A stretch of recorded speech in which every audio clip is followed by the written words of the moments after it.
मुनिवर श्री क्षमा सागर जी गुरु के चरणों में सत सत वंदन, सत सत वंदन। हम सब शीश नवाते हैं।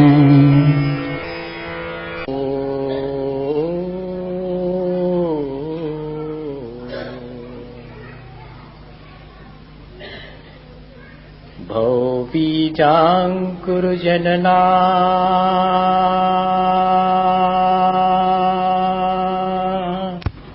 भवबीजांकुरजनना रागाद्याक्षयमुपागतायस्य ब्रह्मा वा विष्णुर्वा हरो जिनो वा नमस्तस्मै। जो विद्यादि सागर सुधी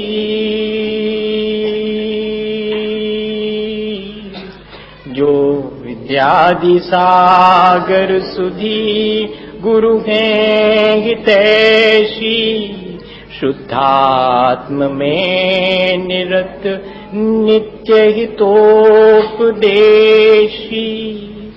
वे पाप ग्रीष्म ऋतु में जल हैं सयाने पूजूं उन्हें सतत केवल ज्ञान पाने पूजूं उन्हें सतत केवल ज्ञान पाने।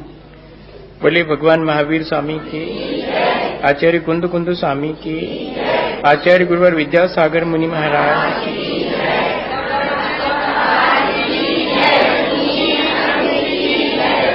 सभी लोगों ने अपने जीवन को अच्छा बनाने की प्रक्रिया पर बहुत प्रकार से विचार किया है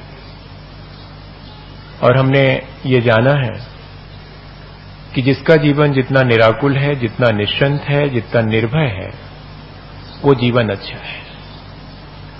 जिसके जीवन में जितनी कम इच्छाएं हैं, जितनी कम आकांक्षाएं हैं, उसका जीवन उतना अच्छा है। जो व्यक्ति जितना गुणवत्ता को ग्रहण करने में सक्षम है, वो व्यक्ति उतना अच्छा है। और जो व्यक्ति अच्छाई के मार्ग पर चल करके और अच्छाई का ही सम्मान करता है और कभी भी आसपास फैली हुई बुराइयों से आकृष्ट नहीं होता, वो व्यक्ति ही अच्छा है, वैसा जीवन ही अच्छा है। तो हमने भी ये विचार किया है कि हम ऐसा ही जीवन बनाएंगे। और ऐसा जीवन बनाने के लिए हमने ये भी विचार किया है कि हमारे दृष्टि में अगर एक बार ये बात आ जाए और संसार, शरीर और भोगों की वास्तविकता यदि हमें मालूम पड़ जावे, हमारे अनुभव में आ जावे,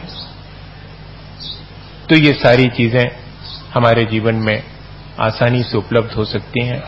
रात के अंधेरे में रस्सी पर पैर पड़ने पर भी ऐसा भ्रम हो जाता है कि जैसे मेरा पैर सांप पर पड़ गया है, तब मन बहुत भयभीत होता है।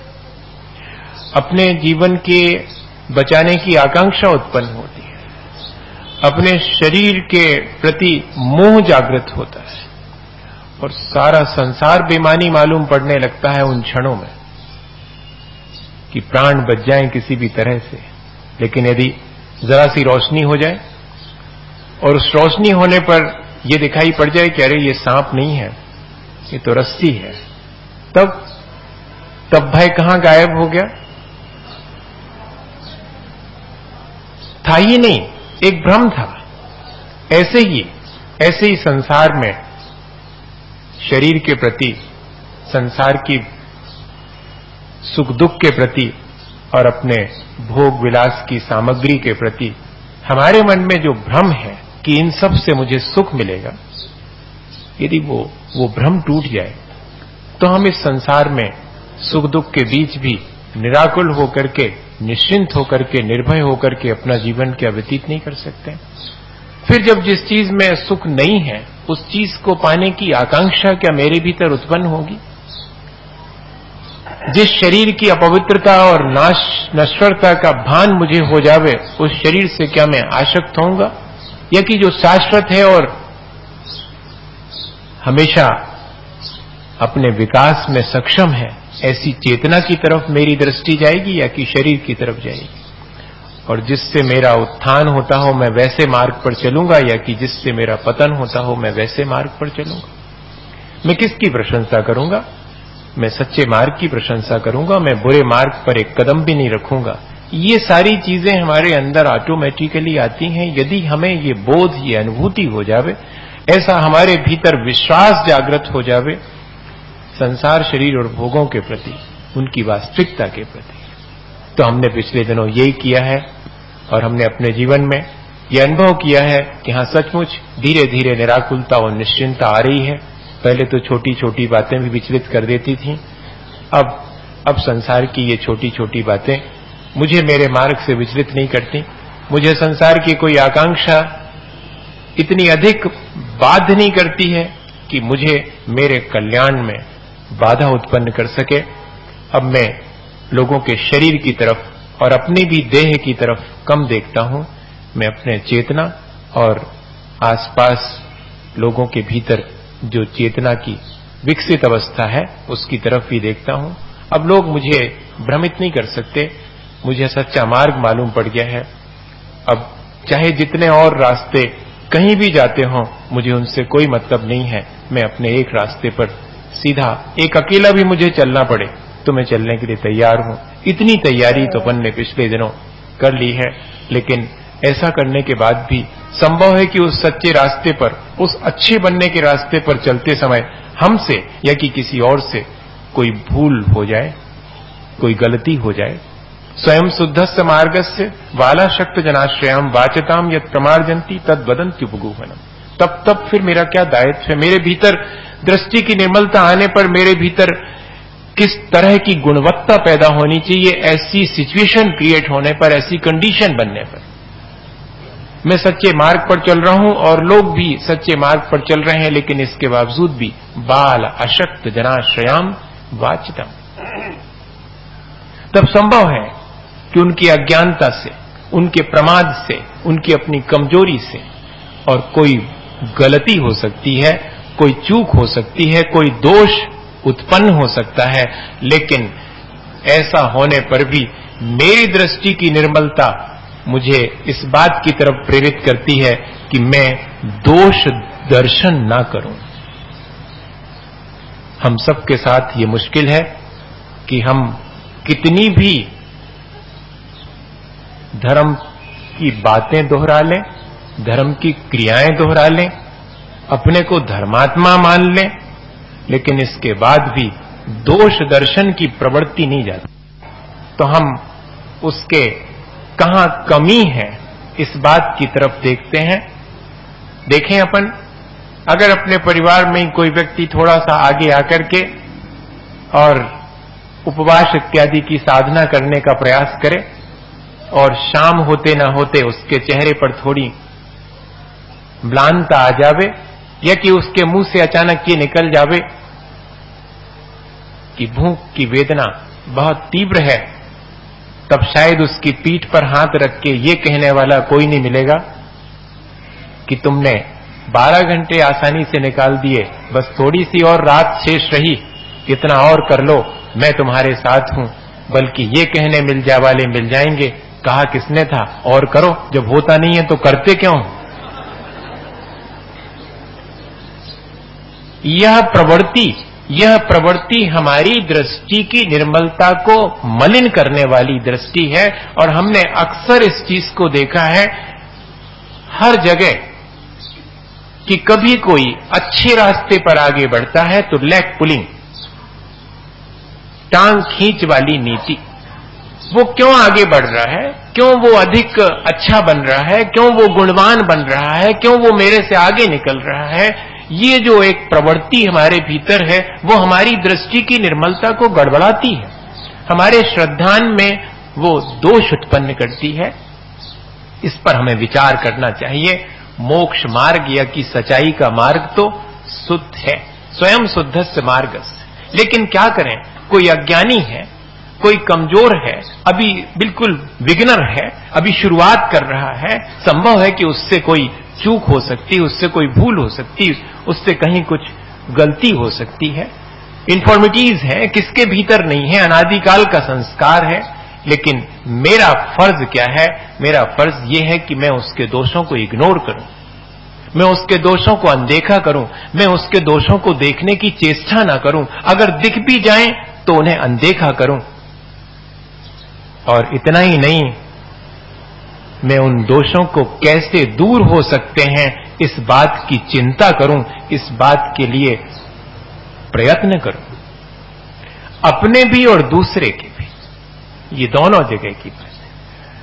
हम अच्छे रास्ते पर जा रहे हैं और संभव है कि हमारे भीतर बुराइयों के संस्कार की वजह से बुराइयां आ जावें और हम चूक जावें, तब अपने उन दोषों को भी देख करके परिमार्जित करना, और दूसरे में भी अगर कोई अच्छे रास्ते पर चलते समय दोष उत्पन्न हो जावे तो उसे भी दूर करने, प्रमार्जन्ति वाच्यताम यत् प्रमार्जन्ति, होने वाली गलतियों भूलों को जो प्रमार्जित करता है, जो उनका संशोधन करता है। जस्ट लाइक ए डॉक्टर,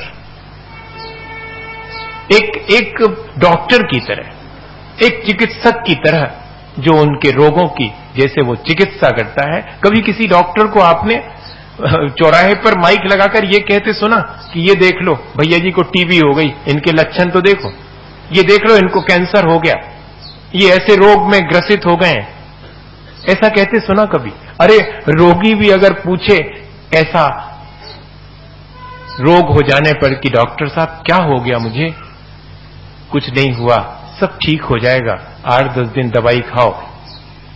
और 8-10 दिन दवाई खाने के बाद जब थोड़ा सा रोग हाथ में आ जाता, तब धीरे से कंधे पर हाथ रख के कहते कि भैया सावधान रहो, बड़ा खतरनाक रोग था, वो तो बच गए आप।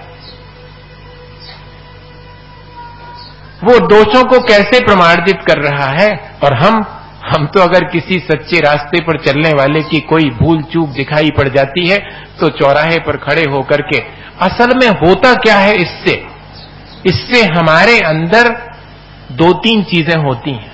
हमारे बुराइयों का संस्कार, इससे हानि बहुत है। ये है तो छोटी सी प्रवृत्ति और अपने को नहीं समझ में आती, लेकिन इससे हानियां कितनी हैं। एक तो दूसरे के दोष देखने से हमारे अंदर दोष देखने की प्रवृत्ति और अधिक सुदृढ़ हो जाती, संस्कार बहुत गहरा हो जाता। दूसरी चीज, एक बार दूसरे के दोष देखना शुरू हो गए तो फिर कभी किसी में कोई गुण दिखाई नहीं पड़ेगा। और तीसरी चीज, अपने अवगुण फिर कभी नहीं दिखेंगे। दूसरे के दोष देखने की प्रवृत्ति वाले को अपने दोष कभी दिखाई नहीं पड़ते, और मजा यह है कि अपने दोषी होने के बाद भी अपने ठीक होने का मिथ्या भ्रम हो जाता है। बहुत सावधानी की आवश्यकता है। और ये प्रवृत्ति सब दूर देखने में आती है, और अपने आप को अपन सम्यक दृष्टि भी मान लेते हैं। बड़ा मजा ये है। इस बात पर अपन को बहुत गौर से विचार करना चाहिए, एनालाइज करना चाहिए कि आखिर बात क्या है। एक तरफ मैं अपनी दृष्टि की निर्मलता की बात कर रहा हूं, एक तरफ मैं सच्चे आत्मा स्वरूप में श्रद्धान रखने वाला हूं, और एक तरफ जो हमें आत्मा के स्वरूप को तो कम देखता हूं, और शरीर के माध्यम से होने वाली जो छोटी मोटी बाह्य आचरण में होने वाली, प्रवृत्ति में होने वाली जो मिस्टेक हैं, जो इन्फॉर्मिटीज हैं, उनको मैं ज्यादा देखता हूं। मैं चेतना की उस निर्मल अवस्था को नहीं देखता हूं, मैं अपनी भी और दूसरे की भी। तो फिर मेरी इस दृष्टि की निर्मलता का मतलब क्या हुआ? वो तो आई ही नहीं मेरे अंदर अभी। परात्म निंदा प्रशंसे सत्सद गुणोच्छादनोद्भावने च नीचैर गोत्रस्य, मिथ्यात्व के साथ में नीच गोत्र का बंध होता है। कौन से परिणाम करने से? परात्म निंदा प्रशंसे सत्सद गुणोच्छादनोद्भावने च, सूत्र जी का सूत्र है। दूसरे की निंदा करना, अपनी प्रशंसा करना, दूसरे के अच्छे गुणों को प्रकट नहीं होने देना और अपने गुणों को बहुत प्रकट करना, दूसरे के दोषों को प्रकट करना, अपने दोषों को छिपा लेना, दोनों चीजें एक साथ चलती हैं। सद सदगुणोच्छादनोद्भावने च, सद और असद, विद्यमान और अविद्यमान दोनों, जो दूसरे में विद्यमान नहीं है उन दोषों का भी डिंडोरा पीटना, जो विद्यमान है उनकी तो छोड़ो। ऐसा करने से नीच गोत्र का बंध होता है, और नीच गोत्र हमेशा दूसरे गुण स्थान तक बनता है मिथ्यात्व के साथ। तो जरा विचार कर लें कि जब जब भी आत्म प्रशंसा और पर की निंदा का भाव आवे तो समझना कि अपनी दृष्टि की निर्मलता से विचलित होकर के आ गए हैं वहीं जहां अनादिकाल से संसार में पड़े हुए और संसार के सुख और दुख के चक्र में निरंतर पीड़ित हो रहे हैं, वहीं आके गिर गए फिर से। ये विचार हमारे मन में उस समय नहीं आ पाता है, पर आना चाहिए। जब भी किसी के दोष देखने और उसकी निंदा करने, निंदा में रस बहुत आता, क्योंकि अपने अच्छे होने का भ्रम पैदा हो जाता। दूसरे के दोष देखने से ये लगता कि देखो हम कितने अच्छे हैं, जी देखो इनके लक्षण देखो, हम तो बहुत अच्छे हैं। नहीं अच्छे होने पर भी अच्छे होने का भ्रम पैदा हो जाता। इससे बचना चाहिए। और हम ध्यान रखें कि जब भी दूसरे की गलती देखते हैं तब पहले हम गलत हो जाते हैं। जैसी दृष्टि वैसी सृष्टि। हर व्यक्ति में अच्छाई और बुराइयों का एक कॉम्बिनेशन है। कोई भी व्यक्ति अच्छाई से युक्त अगर है तो वो तो वहां बैठे हैं भगवान वेदी पर, जिनके अंदर को विस्मयोत्र यदि नाम गुणैर्शेषै तम संस्कृतो निरवकाश तया मुनीश दोषैरुपात विविधाश्रय जात गर्भै स्वप्नांतरे न कदाचिदपीक्षितोसी। एकमात्र आप हैं जिनको कि दोष स्वप्न में भी पसंद नहीं करते, आपके पास आते ही नहीं वो। इसलिए इसमें कोई आश्चर्य नहीं है कि आप सिर्फ गुणों से युक्त हों हे भगवान, और बाकी संसारी जीव तो गुण और दोष दोनों से युक्त हैं। हमें उसमें से क्या देखना है, ये हमारी अपनी अप्रोच है। A common man thinks about person, a medium man think about events, और a supreme being thinks about ideas and ideals. ऐसा लिखा। एक सामान्य व्यक्ति तो दूसरे व्यक्ति के बारे में ही सोचता है और उसके बारे में भी भला नहीं सोचता। दो लोग बैठे हो तीसरे के बारे में कुछ अच्छा सोचें, ऐसा तो बहुत मुश्किल है। दो बैठेंगे तो तीसरे के बारे में तुमने सुना तो फौरन वो कहेगा तुमने आज सुना, हम तो उनको जिंदगी से जानते हैं, ऐसा कहेगा वो फौरन। दो लोग बैठ के अगर तीसरे के बारे में विचार कर रहे हैं तो समझना कि बहुत कॉमन पर्सन है, और दो लोग बैठ करके अगर किसी घटना के बारे में विचार कर रहे हैं तो सोचना थोड़े से मीडियम क्वालिटी के हैं, और अगर सिर्फ आइडियाज और आइडियल्स के बारे में विचार कर रहे हैं तो समझना कि उनका सोच, उनकी दृष्टि ही निर्मल है, उनकी दृष्टि ही ऊंची है। हम अपने जीवन में झांक करके देखें कि क्या ऐसा होता है। जब भी हम विचार करते हैं तो क्या हमारे मन में आदर्श के प्रति और अपने जीवन को आदर्श बनाने का विचार आता है? कभी भी दो लोगों ने बैठ करके कभी वस्तु स्वरूप की चर्चा करी है, या कि सिर्फ यहां वहां की? जरा विचार करें अपन। जो अपन कहीं भी खड़े हो जाते हैं, यहीं पर मंदिर के ही प्रांगण में खड़े हो जाते हैं, तो क्या कभी दूसरे से ये बोलते हैं कि जीव का स्वरूप कैसा है? क्या आपको तत्व के स्वरूप का कोई भान हुआ है या नहीं हुआ?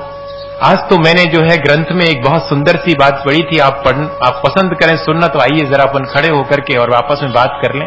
नहीं, आज के भाव क्या थे और आज पेपर में क्या आया और आज अजमेर में कौन सी घटना घटी, इन चीजों में जितना हमारा इंटरेस्ट है उससे मालूम पड़ता है। और उसमें भी मजा ये है कि दोष दर्शन, जो जो गड़बड़ हुआ होगा वो दिखाई पड़ेगा, जो अच्छा है वो दिखाई नहीं पड़ता। अगर ये प्रवृत्ति हमारे अंदर है तो ना हम अपने जीवन को अच्छा बना पाएंगे और ना हमारे जीवन से कोई प्रेरणा लेकर अपने जीवन को अच्छा बना पाएंगे। इसलिए इस दोष दर्शन की प्रवृत्ति से बचने के लिए आचार्य भगवंतों ने लिखा कि बहुत सरल है कभी किसी भी बेकसूर पर दोष लगाना, नहीं कठिन है हर दुर्बल को धमकी देना और डराना। अरे बेबस को क्या और गिराना, उठे उसे उठाओ तो मैं जानूं, तन का क्या श्रृंगार सजाना, मन श्रृंगारो तो मैं जानूं। ये चीज हमारे मन में आनी चाहिए। ये तो शब्दों में है, मैंने आपसे कही, मैंने कहीं पढ़ी थी, ठीक है, आपको अच्छी लगी, इससे ज्यादा फर्क नहीं पड़ेगा कि आपको अच्छी लगी। आपको अच्छी लगी तब मानी जाएगी, हम सबको अच्छी लगी तब मानी जाएगी जब हम इसको फॉलो कर पाएंगे। सुनने में कर्ण प्रिय लगना बहुत अलग बात है, लेकिन मन को भा जाना और मन में वही चीज हमारे जज्ब हो जाना, वो बहुत इंपॉर्टेंस तो उसकी है। हम लोगों को इस तरह का प्रयत्न करना चाहिए। दोष दर्शन की प्रवृत्ति से हम अपने दोषों से को देखने से वंचित रह जाते हैं। क्या हुआ, एक बार ये पंडित जी थे कटनी वाले, तो वो सुनाते थे कि बोले मैं सामायिक में बैठ रहा था, तो नाती वगैरह उनके ऊधम कर रहे थे, तो उनको उन्होंने कहा कि देखो अब हम भगवान का ध्यान करेंगे, सामायिक करेंगे, तुम लोग ऊधम नहीं करना यहां पर।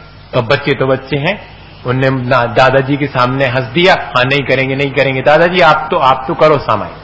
तो बोले मैं सामायिक में बैठ गया, लेकिन अब वो काय को मानने वाले, वो तो चक्कर लगाए उनके, और फिर उनकी आंख में से ना वो खोल करके देखे कि दादाजी क्या कर रहे हैं, ऐसे आंख बंद करके क्या कर रहे हैं। अब बच्चों को तो मजा आती है, कोई उनकी गोद में जाकर के बैठ गया, सामायिक आमायिक सब धरी, लेकिन वो नहीं उठे, सामायिक करते रहे। बाद में जब सामायिक पूरी हो गई तो बच्चों को धीरे से बुलाया, क्यों रे कौन कौन ऊधम कर रहा था।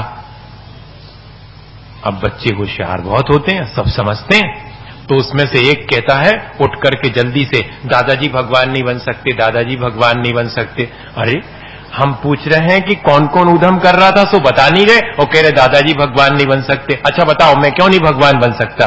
जब दादाजी सामायिक कर रहे थे तो कैसे मालूम पड़ा कि हम ऊधम कर रहे थे? पकड़े गए। आप अगर सामायिक कर रहे थे तो आपको कैसे मालूम कि हम ऊधम कर रहे थे? या तो आप अपनी सामायिक करो। जब भी दूसरे के दोष देखते हैं तो अपनी कमी नहीं देख पाते हैं। दूसरे को आपने ऐसा करते देखा, इसका मतलब आप तो अपने आत्म स्वरूप से पहले विचलित हो गए, आप तो स्वयं पहले गलत हो गए। भैया दूसरे को गलत कहने वाला पहले स्वयं गलत हो जाता है, और दूसरे को अच्छा कहने वाला, दूसरा अच्छा हो या ना हो, स्वयं अच्छा हो जाता है। एक जगह लिखा है कि दूसरे को अच्छा तो कहो, अगर वो अच्छा नहीं भी हो तो उसे अच्छा बनने की प्रेरणा मिलेगी, आप अगर उसे अच्छा कह देंगे तो। और अगर आपने दूसरे को बुरा कहा तो दूसरा बुरा नहीं भी होगा, तब भी वो कहेगा कि जब 4 लोग मुझे बुरा कह रहे हैं तो अब करई के देख लेंगे हम जो कुछ नहीं किया है आज तक गड़बड़ियां, जब कह ही रहे हैं। गलतियां हमारे जीवन में तब आती हैं जब हम व्यक्ति की अच्छाइयों का सम्मान न करके और बुराइयों का डिंडोरा पीटते हैं। और आज यही हुआ है, हम सबके जीवन में अच्छाइयों का वेटेज कम हो गया है, और दूसरे के जीवन में क्योंकि हमने अच्छाइयों को देखना बंद कर दिया है, हमें अपने आसपास अब अच्छाइयां कम दिखती हैं, बुराइयां और खराबियां ज्यादा दिखाई पड़ती हैं। नहीं भैया, दोष दर्शन की प्रवृत्ति छोड़कर गुणवत्ता को कहते जरूर हैं कि दोषवादे च मौनम सद्वृत्ता नाम गुणगण कथा। सद्वृत्तों का गुण गान करें, उनके दोष अगर दिख जाएं तो मौन रहें। 3 ही बातें लिखी हैं कि एक तो दोष देखना नहीं, अगर दिख जावे बाय द वे तो कहना नहीं, और कहने का अगर मन हो तो उसके गुरु से जाकर के धीरे से कहना, या कि उसे निकालने के लिए पुरुषार्थ करना कि कैसे इसमें से ये दोष, क्योंकि अगर स्मये न्यूनन्यानत्येति धर्म स्थान गर्विता सया सोत्येति धर्मात्मीयम न धर्मो धार्मिक ही बिना। अपने धर्मात्मा का तिरस्कार करना, इसके मायने हैं अपने आत्म धर्म का ही तिरस्कार करना। इसलिए जरूरी है कि कोई अगर धर्म के रास्ते पर चल रहा है और वो उसके अंदर कोई दोष, उसकी अज्ञानता से, उसकी अपनी कमजोरी से अगर कोई दोष अगर दिखाई पड़ जाता है, तो हमारा फर्ज है, हमारा सम्यक दर्शन हमें ये कहता है, हमारी दृष्टि की निर्मलता ये कहती है कि चिंतित हो जाओ इस बात के लिए कि इसमें से ये दोष कैसे निकले, और बड़े प्रेम से दोष निकालने की प्रक्रिया ऐसी नहीं है कि दोष कह देने से दोष निकल जाएगा। उसकी प्रक्रिया तो आप स्वयं दूसरे के अंदर कमियां हैं। मुझे याद आता है जब बच्चों को छोटे छोटे मैं अपने कॉलेज टाइम में और बैठ करके और पढ़ाया करता था, तब क्या हुआ था कि एक बच्चे के और 45-50 नंबर आए थे 100 में से। तो मैंने उसको कुछ नहीं कहा था, बल्कि सारे बच्चों के सामने ये कहा कि शायद मेरी कोई गलती हो गई जिससे कि मैं इसको ठीक से इस पे ध्यान नहीं दे पाया और इसके कम नंबर आए हैं। बाकी बच्चों के तो 90 और 95 नंबर आए हैं, मेरी ही कहीं कोई कमी रह गई। उस बच्चे ने इस बात को सुन करके इतना फील किया था। अगर मैं उसको डांटता और ये कहता कि ये देखो कितना गधा है और 50 नंबर लेके आया, तब शायद वो अगले बार या तो विद्यालय में आना बंद कर देता या कि कहता कि अब जब 50 लोगों के सामने हंसी हो गई है तो अब ठीक है, इतना ही ठीक है। लेकिन उसको ये तकलीफ हुई कि पढ़ाने वाले को मेरे कम नंबर आने से ज्यादा तकलीफ है, तब फिर अगले बार मुझे और ज्यादा लाने हैं। और अगले बार मैंने उसको 90 और 95 नंबर लाते देखा। ये क्या चीज है? हम दूसरे के दोषों को अगर ढकें और उसके भीतर की गुणवत्ता को प्रकट करने के लिए उसको प्रेरित करें, प्रोत्साहित करें, ये अपने जीवन में भी और दूसरे के जीवन में भी, तब कहलाएगा कि हाँ भैया, अपन को दृष्टि की निर्मलता और सम्यक दर्शन। इसीलिए तो सम्यक दर्शन बहुत रेयर है, बहुत दुर्लभ है। कैसी होती होगी ऐसी दृष्टि कि किसी के दोष ही नहीं दिख रहे हैं, गुण ही गुण दिखाई पड़ रहे हैं। और अगर कहीं कोई अपने साधर्मी में कोई दोष दिख भी जाता है तो कैसी चिंता लग जाती है कि जल्दी से कैसे उसमें से दोष निकालें, उसको पता भी ना पड़े और वो दोषों से मुक्त हो जाए, मुझे किसी से कहना भी नहीं पड़े और धीरे से ऐसे निकाल दूं उसके दोषों को। ऐसी प्रवृत्ति हमारे भीतर जागृत होनी चाहिए। बच्चन ने लिखा, हर आदमी के बारे में शायद यही चीज है, कहां मनुष्य है कि जो उम्मीद छोड़कर जिया, इसलिए खड़ा रहा कि तुम मुझे पुकार लो। कहां मनुष्य है जिसे कमी खली न प्यार की, इसलिए खड़ा रहा कि तुम मुझे दुलार लो। कहां मनुष्य है जिसे न भूल शूल सी गड़ी, इसलिए खड़ा रहा कि भूल तुम सुधार लो। इसलिए खड़ा रहा कि तुम मुझे पुकार लो, पुकार के दुलार लो, दुलार के सुधार लो। इसलिए खड़ा रहा कि तुम मुझे पुकार लो। यहां हर आदमी बहुत कमजोर है और हर आदमी से गलती होती है, लेकिन हर आदमी ये भी चाहता है कि कोई उसे प्रेम से उस गलती को इशारा करे, और इतना ही नहीं, वो उसके साथ खड़े होकर के उस गलती को सुधारने में उसकी मदद करे। भैया, ऐसी अगर हमारे अंदर निर्मलता आ जावे, तब देखें कि हमारा अपना जीवन और हमारे आसपास का जीवन कितना उज्जवल, कितना निर्मल और कितना अच्छा बन सकता है। दूसरे पर कचरा फेंकने के लिए अपने घर में कचरा इकट्ठा करना कोई बुद्धिमानी नहीं है। दूसरे के अंदर की खराबियों को देखकर अपने मन को गंदा कर लेना, ये कोई बुद्धिमानी का काम नहीं है। ऐसा ही विचार अपन को करके और अपने जीवन को भी और अपने आसपास के जीवन को भी सुगंधित और अच्छा बनाने का निरंतर प्रयत्न करते रहना चाहिए। इसी भावना के साथ कि हम सब लोग अपने जीवन में गुणों को बढ़ाएं, दूसरे के गुणों को देखने की प्रवृत्ति विकसित करें और जहां तक बन सके अपने जीवन को अच्छा बनाएं। बोलिए आचार्य गुरुवर विद्यासागर मुनि महाराज की। हे गुरुवर शाश्वत सुख दर्शक, यह नग्न स्वरूप तुम्हारा है। बग की नश्वरता का सच्चा दिग्दर्शन करने वाला है।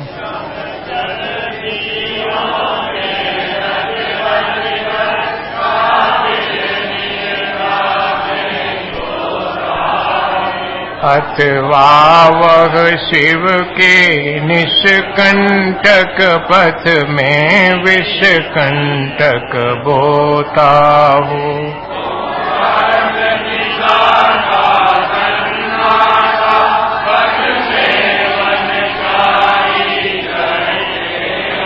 तब शांत निराकुल मानस तुम तत्वों का चिंतन करते हो।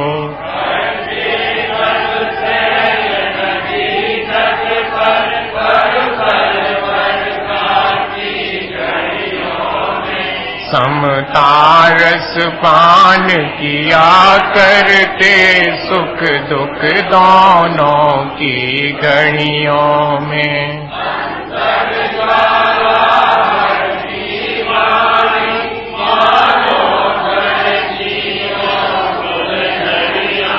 भवबंधन तड़ तड़ टूट पड़े खिल जावे अंतर की कलियां।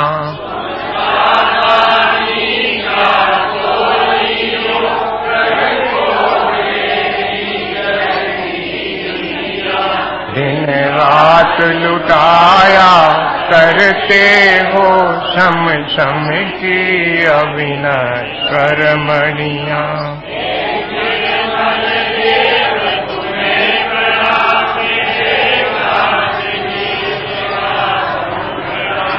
के शांति त्याग के मूर्तिमान शिव पथ पंथी गुरुवर प्रणाम। मिथ्यातम नाश वेको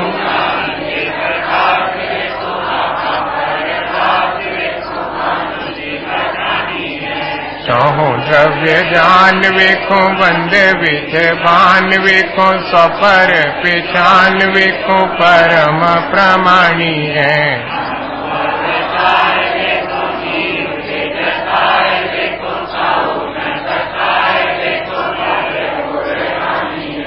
जहाँ तहाँ तार वेखो पार के उतार वेखो सुख विस्तार वेखो यही जिन वाणी।